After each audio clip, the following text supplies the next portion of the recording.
అందరికి నమస్కారం అండి. నేను యాక్చువల్గా మా వాడు మాట్లాడదనుకున్నాను, మాట్లాడేసింది. నేను చెప్పాలనుకుందా చెప్పేసింది. తను సుకృతి సింగింగ్ అంటే చాలా ఇష్టం. ఐ థింక్ తను 9th మంత్లోనే పాట మొదలుపెట్టింది.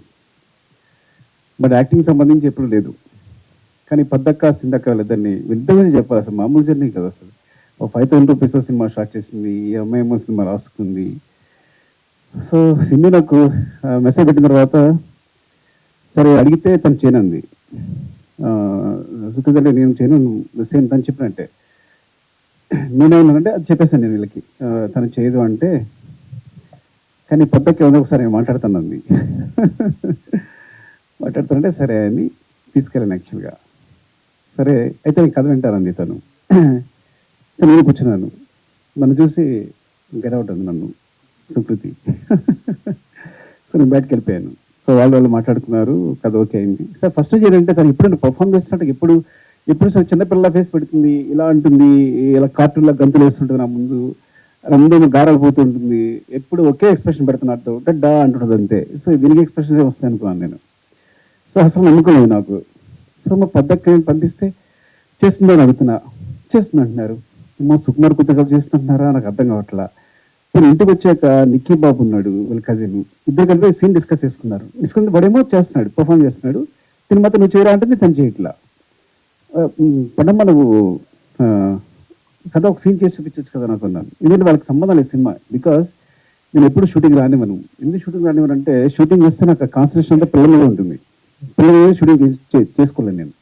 ఎప్పుడైనా సాంగ్ జరుగుతున్నప్పుడు రమ్మంట, సాంగ్ జరుగుతున్నప్పుడు చూడండి కొన్ని ఫ్రీగా ఉండి యాక్షన్ కట్టేమో డాన్స్ మాస్టర్ కొరియోగ్రాఫర్ చెప్తూ ఉంటాడు. సో వీళ్ళకి ఏంటంటే మా డాడీ ఏం చేయట్లేదని. సో నా కొడుకు అయితే బాగా అనిపిస్తుంటాడు, నేను అందరూ షూటింగ్ అందరూ చేస్తాను, నువ్వు ఖాళీ కూర్చున్నావు అంతే, ఏం చేస్తున్నావు అంటుంటాడు. సో సో వీళ్ళ బ్రెయిన్లో సుకృతి కానీ నా కొడుకు కానీ ఇద్దరు బ్రెయిన్ అంటే నేను డైరెక్టర్ అంటే ఏం చేయడు, సెట్లో కూర్చుంటాడు, అందరూ వచ్చేస్తుంటారు. నేను మీ తమ్ముడు అనుకుంటాడా లేదా చెప్పు, మీ తమ్ముడు అనుకుంటాడా లేదా అనలేదా? అవునవును, ఓకే సరే కరెక్టే, నిజంగా తను ఎప్పుడు అందు. బట్ వాడు ఎప్పుడు నా ఉద్దేశంలో వాడికి నేను ఎప్పుడు ఒక డమ్ ఫెలో నేను. సరే ఓకే, సరే చేయదు, సరే నాకు చూపిస్తుంది. మీరు షూటింగ్ వెళ్ళిపోతున్నారు, నా టెన్షన్, అది ఏం చేస్తుంది, సరే చేస్తుందా. ఒక 2 days షూట్ తర్వాత ఫోన్ చేసా, గుర్తుందా లేదో, పొద్దుకు ఫోన్ చేశాను, పొద్దుక్క చూడు నిజంగా నువ్వు మొహాటంగా చేస్తున్నామో, ఒక 2-3 షూట్ అయింది అనుకుంటా, 1 week అయింది, నీకు కాలితే మనీ అంతా ఇచ్చేస్తా, మీరు పెట్టుకో, నువ్వు మొహాటంతో చేయొద్దు. అయ్యో సార్ నీకు తెలియదు అని. తర్వాత నన్ను తన క్లిప్ పంపించింది. నేను షాక్ అయిపోయినా. అసలు ఎప్పుడు తన గురించి సినిమా గురించి మాట్లాడలేదు, పర్ఫార్మెన్స్ గురించి మాట్లాడలేదు. నాకు పర్ఫార్మెన్సెస్ అంటే చాలా ఇష్టం. నేను మీ నెంబర్ కాస్టింగ్ కోసం, నా సినిమాలో ఆర్టిస్టుల కోసం 1 year కూడా కేటాయించాను. రంగస్థలం అయితే ఒక 8 months, పుష్ప అయితే ఆల్మోస్ట్ 9 months. మీ నంబర్ నా దగ్గర వచ్చిన ప్రతి ఆర్టిస్టు ఎవరైనా అనుకుంటే అందరూ వచ్చిన కార్డు ఫోటో చేసి వెళ్ళిపోతున్నామని. మా వాళ్ళు ప్రతి ఒక్కరిని ఇంటర్వ్యూ చేస్తారు, వాళ్ళ చేత పర్ఫామ్ చేస్తారు. నేను అన్ని వీడియోస్ చూస్తాను, నాకు ఇష్టం బాగా. ప్రతి ఒక్కరి వీడియోస్ చూస్తాను, నచ్చిన వాళ్ళని సెలెక్ట్ చేసుకుంటాను, మళ్ళీ ఇందులో 10 మంది పిక్ చేస్తాను, మళ్ళీ వాళ్ళని సెలెక్ట్ చేసుకుంటాను, అంత శ్రద్ధ చూస్తాను. సో అలాంటిది నేను షాక్ అయిపోయింది దాని పర్ఫామ్. మరి పద్దక్క ఏం చెప్పిందో చెవిలో, వాళ్ళిద్దరు ఏం మాట్లాడుకున్నారో ఏం చేస్తారో తెలియదు కానీ, సో చాలా చాలా బాగా చేసింది అని చెప్పడానికి కూడా అసలు నాకు అంత సిగ్గులేదు. నా కూతురు చెప్పడానికి అస్సలు సిగ్గులేదు, బాగా చేసిందని చెప్పడానికి. So like and Sindhu as like amazing. సీరియస్గా ఒక సినిమా నా దగ్గర అసిస్టెంట్గా చేసింది, కుమార్ 29కి అసిస్టెంట్గా చేసింది ప్రతాప్ దగ్గర. అప్పుడు తెలిసింది సడన్గా వచ్చి సినిమా ప్రొడ్యూస్ చేస్తాను, నువ్వు ప్రొడ్యూస్ ఏంటని. నేను పట్టుదల చూడండి, చూసుకుని మొత్తం జర్నీ స్టార్ట్ చేశారు, సినిమా కంప్లీట్ చేశారు. ఇలా జరిగింది. తర్వాత అందరం వచ్చి చేరాం. అండ్ స్పెషల్లీ అంటే సినిమా ధైర్యం తెలియదు కానీ పాపం తనకున్నది ఏదో ఏం చేస్తుందో తెలియదు. మొత్తం సినిమా కంప్లీట్ చేసింది. క్రౌడ్ ఫండింగ్, తన ఫండింగ్ అదంతా నాకు తెలియదు. బట్ ఒక సినిమా చేయడం, ఒక మంచి సినిమా చేయడం కోసం వాళ్ళ పట్టుదల ఇద్దరు కూర్చుని.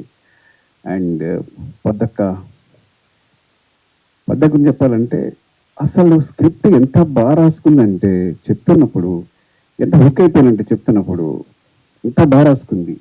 సరే బాగా రాసుకుంది, బాగా తీస్తలేదా? ఆ ముందు రోజు ఫోన్ చేస్తుంది, నేను తీస్తానా సార్ అని. నువ్వు బాగా తీస్తా ఏం పర్లేదు, ఎందుకంటే ఎప్పుడో నేను ఆర్య అప్పుడు కథ చెప్పడానికి వెళ్ళినప్పుడు చిరంజీవి గారి కథ చెప్పడానికి వెళ్తే చిరంజీవి గారు కథ ఉన్నారు. కథ విని అరవింద్ గారు ఫోన్ చేశారు చిరంజీవి గారికి. అంటే కాదు అబ్బాయికి ఎక్స్పీరియన్స్ ఏం లేదు, ఎక్కడ అసినట్టుగా చేయలేదు, చేయగలడని అడిగారు అరవింద్ గారు. అక్కడి నుంచి నా ఫోన్ వినిపిస్తుంది. చిరంజీవి గారికి చెప్పారు, అబ్బాయి కథ చెప్పే విధానం చూస్తే కనుక కెమెరా పాత్ తీసిన సినిమా హిట్టే, వదిలేసే అన్నారు.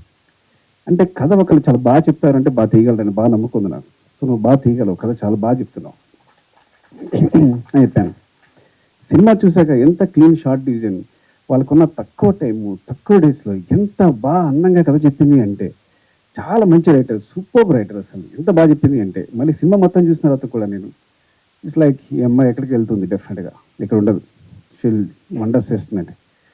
అలాగే నిజంగా బలవాస్ కదా, బలవాస్ ఫెస్టివల్ దిస్ గ్రేట్ అచీవ్మెంట్.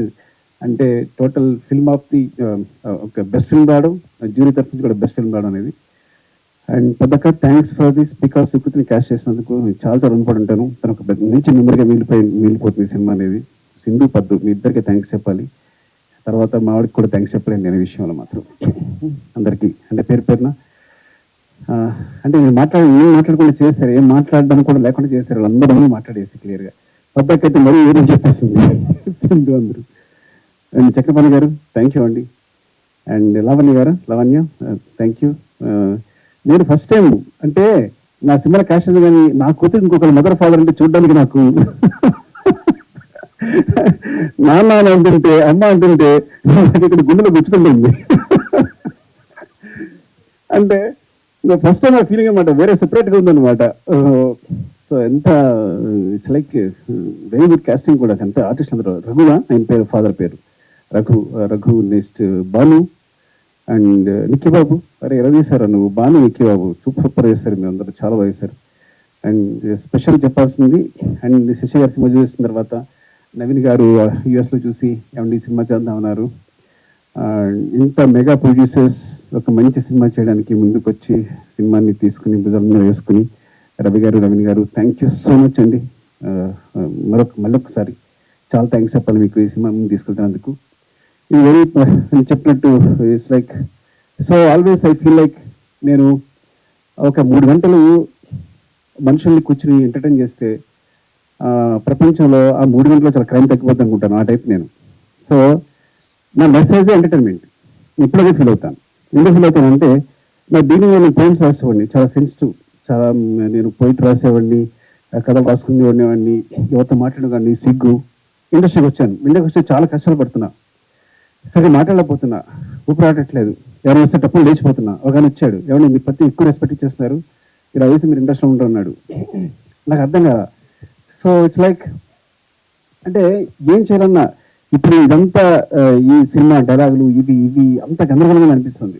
అప్పుడు నేను మా గురుగారి దగ్గరికి వెళ్ళాను, సార్ నాకు పడట్లేదు సార్ సినిమా అనేది, నేను ఇమ్మలేకపోతున్నాను, అంత కమర్షియల్గా ఉంది, అంత డబ్బు ఇదంతా, సో దానికోసం సినిమా చేయాలా, మనం సమాజాన్ని బాగు చేసేలేమా, ఏదో అంత పెద్ద మాటలు మాట్లాడాను. ఆయన ఒకటే మాట అన్నాడు, ఒక పేపర్ ఇచ్చాడు, పెన్ ఇచ్చాడు, పేపర్ తీసుకో, పెన్ రాసుకో, ఒక కవిత రాసుకో. నేను ఎవడని అడుగుతాడా, నీ జీవితాంతం పేపర్స్ ఇస్తా, నీ పెన్ ఇస్తా, నీ కవితలు రాసుకో. సినిమా అంటే వాళ్ళు పెట్టడానికి ₹1 అవుతాయి అనుకో, అది బిజినెస్ అయిపోయింది ఆల్రెడీ. ఫస్ట్ నువ్వు కొంత ఇన్వెస్ట్ చేసిన ఏదైనా సరే, ఈ ప్రపంచంలో కొంత ఇన్వెస్ట్ చేసిన ప్రతిదీ బిజినెస్ అవుద్ది. సో వన్ షేర్ పెడుతుంటే 1 షేర్ వెనక్కి రావాలి. So do business first. So నీ ఆర్ట్ని బిజినెస్గా చేసుకున్నప్పుడు దానికి స్టిక్ ఆన్ అయ్యిండు. అలా అయితే అక్కడికి వెళ్ళు. Your message is entertainment. మనుషులు ప్రతిదానికి సమాజంలో ఆనందం కోసం బతుకుతారు. వాళ్ళ ఎంటర్టైన్మెంట్ ప్రతి ఒక్కళ్ళు చివరికి ఆనందం అనే స్థాయిని పొందడానికి ట్రై చేస్తుంటారు. యూఆర్ గివింగ్ ద ఆనందం అంటే ఎంటర్టైన్మెంట్. That's your message. ఇలా అనుకుంటే సినిమాకి వెళ్ళు, లేకపోతే ఇక్కడ ఉండిపో, కవితలు రాసుకో అన్నాడు. నేను సినిమాకి వచ్చాను. So this is my message is always entertainment. But sometimes ఎంటర్టైన్మెంట్తో పాటు మెసేజ్ వస్తే అది బోనస్, ఇంకంతకన్నా అదృష్టం ఉండదు. అలాంటి అదృష్టం పద్దక కలిగింది. I'm so jealous of you, really I'm so jealous of you. I see you like this here. ఎప్పుడు గాంధీతా చెట్టు సినిమా చూసిన తర్వాత ఇప్పుడు చెప్తున్నాను, ఇప్పుడు చెప్పలేదు చిన్నదాని అని, నేను ఇప్పుడు అక్కడ చూసాను నేను సినిమా చూసినప్పుడు. Really awesome really. And thank you so much. నిజంగా ఇది ఒక మంచి సినిమా. దీన్ని 100 కోట్లు ఇవ్వండి, 100 కోట్ల మైత్రి మూవీస్ నాకు సమాధానం ఇచ్చేస్తారు తిరిగి.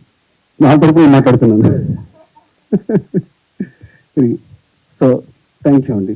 Love you so much. ఎవరు మర్చిపోతే ఏమనుకోద్దు. అండ్ మ్యూజిక్ సారీ ఏంటంటే నేచర్ని మనం నేచర్ చూసినప్పుడు ఒక విండ్ ఫీల్ అవుతాం వెనకాల. So wind is like, so నేచర్ని విండ్తో ఫీల్ అయినట్టు ఈ గాంధీ చెట్టుని తన మ్యూజిక్తో ఫీల్ అయ్యాను నేను. Because when I see the trailer అంత సాఫ్ట్గా it's like so underline and అసలు మ్యూజిక్ వినిపించలేదు నాకు, నేను ఫీల్ అయ్యాను music. So that's great achievement. And editor Hari and ఇంకా మిగతా టెక్నీషియన్స్ పేరు నాకు సరిగ్గా తెలియకపోవచ్చు, ఏమనుకోవద్దు. And thanks to everyone and media and అందరికీ కూడా థ్యాంక్స్ చెప్తున్నాను. బికాస్ రణసింహాన్ని సపోర్ట్ చేయండి. సపోర్ట్ చేసి it's like it's will be very good for the director and the producer. Main we are it part of the production, but mainly Sindhu for this is for not even for Sukriti. ఈ సినిమా ఎందుకు థియేటర్లో బాగా ఆడాలి అంటే పద్దక్క కోసం, సింధక్క కోసం చేసి. లవ్ యూ అండి, love you all. Thank you. Thank you very much sir. Sir can you stay back for a minute? Yeah, ma'am కూడా రావాల్సిందిగా కోరుకుంటున్నా. అండ్ నౌ సుకృతి వేణి బండ్రెడ్డి, మీరు కూడా ఒకసారి వేదిక మీదకి వస్తారా?